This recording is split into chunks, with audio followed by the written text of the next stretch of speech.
Hi everyone, Radhe Radhe. In this video, we're going to be doing chapter 5, verse 10. And this is continuing to talk about Karma Yoga. That God has been talking about Karma Yoga since chapter 2, verse I would say 40 something. He's been talking about Karma Yoga. And so he's really drilling the importance of Karma Yoga. I think 247 is that really famous verse, which I don't remember. I want to memorize that, but it's like karma phaleshu something. I don't know exactly what that is, but I would love to memorize that.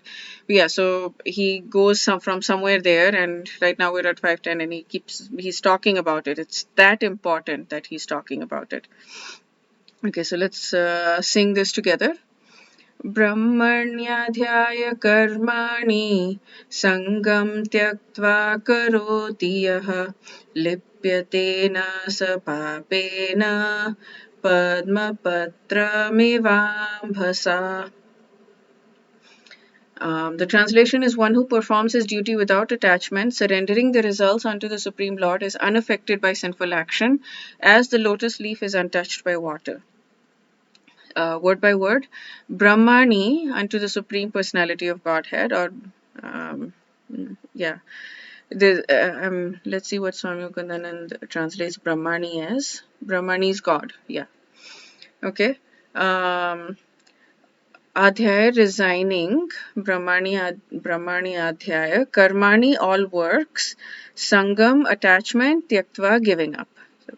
So one who performs, Karoti, yeah, one who performs, the person who performs all works, resigning and giving up, resigning and giving up all attachment, Sangam, to God.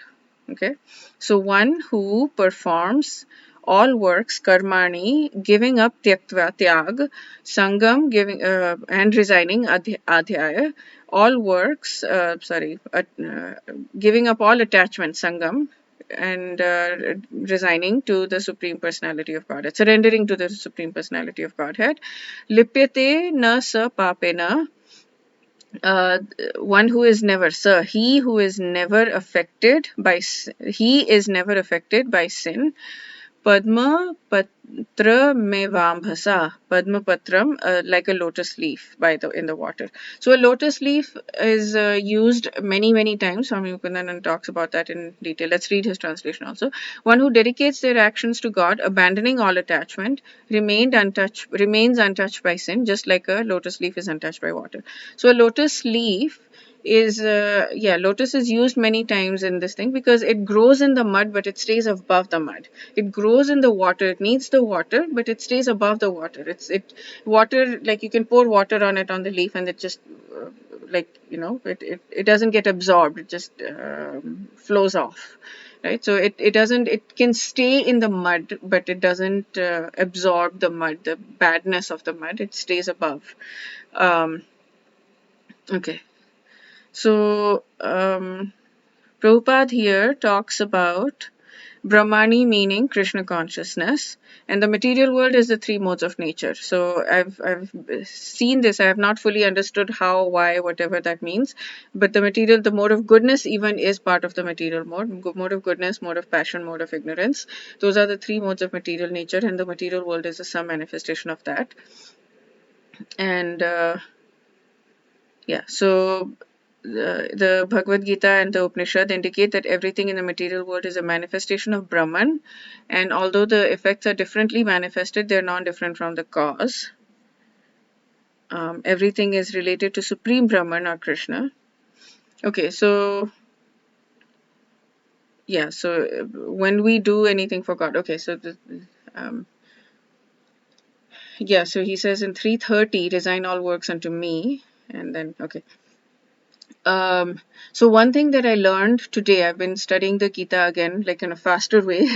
Since Thursday, I've done chapter 1 and chapter 2 with a friend, and it's been really good because we're going much faster and we're just going overall, and we're only mostly reading the Sanskrit version along with the translation, and there are about 140 verses out of the 700 that are supposed to be important, that somebody in the ISKCON world had compiled, that these 140 verses are the important verses. So we're reading the Prabhupada purports only of that, and the rest we're just reading the translation. So it's going much faster, and from Thursday, Friday, Saturday, 3 days we've done 2 chapters. And that's the goal. We want to go much faster, as fast as we possibly can. So that's helping a lot. And what we've learned, what we've come to understand, is that God has 3 aspects to him. God has the Brahman, Paramatma, and Bhagwan. So Brahman is like the sunshine, but so it's like the sun. The sun is the sun. The sunshine is part of the sun. If the sun is there, the sunshine is going to be there, right? So Brahman is part of the sun. Brahman is the all-pervading. Brahman is what we see in this thing. Like it's there. Every particle, every aspect has Brahman. Every object has Brahman. Paramatma is the second layer, which is like knowing, like analogous to knowing the surface of the sun, and Bhagwan is the actual sun, like the internal, the sun itself. So Krishna is like the sun. He is an individual sun, like an individual being. Brahman is like the sunshine. So we are seeing the Brahman. And so the impersonalists think that because we are seeing the sunshine everywhere, that is God.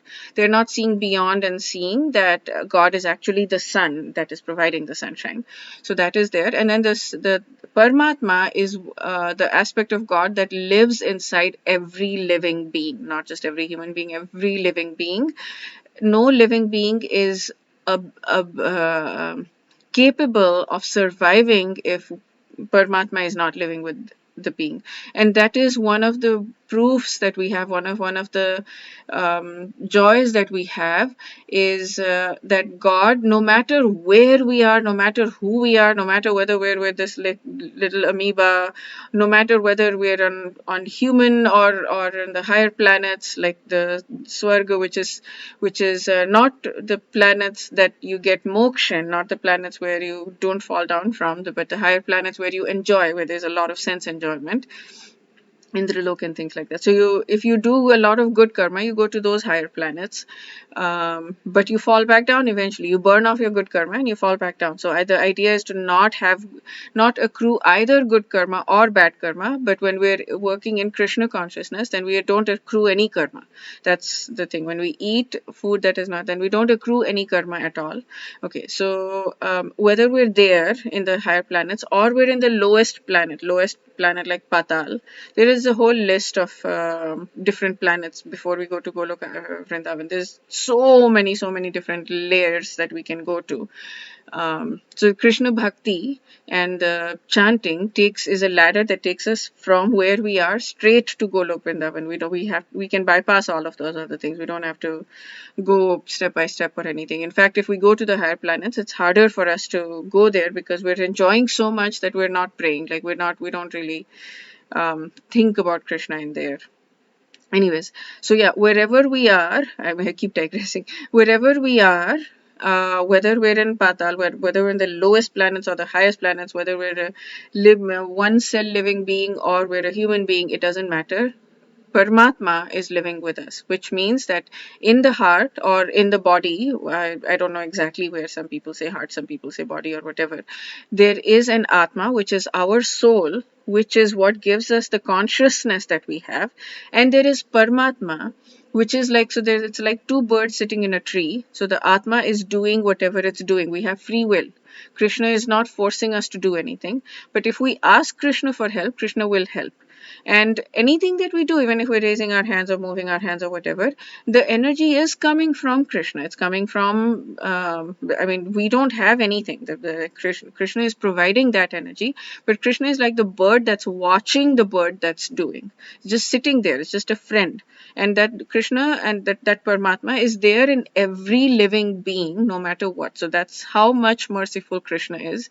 Krishna wants all of us. Krishna never leaves us for a moment. Krishna never leaves us. The Paramatma is always residing along with the Atma in every living being. Always. Everywhere. That's how much Krishna loves us. So, and so because Krishna eventually wants us to come back to him, Krishna eventually wants us to love him, to feel, he wants to feel our love, and he wants us to love us. I mean, he does love us. So he's like a friend, the bird that's watching the bird that's doing, which is our atma, which is us, with our free will. And um, yeah, I'm a little bit distracted right now. I'm not fully focused, but yes, I think I got the point across. I don't think it feels like they're missing something, but I don't think there is anything missing. Um, I'm like, wait, why did I get to here? Okay, so yeah. So the thing, I was just saying that the thing that we learned was this, that there is Brahman, there's Paramatma, and there is Bhagwan. And Paramatma is the aspect of God that is residing in us, in every living being. Okay, that's it for this verse. We will do the chapter 5, verse 11 in the next video. Wish you a day filled with spiritual growth. Radhe Radhe.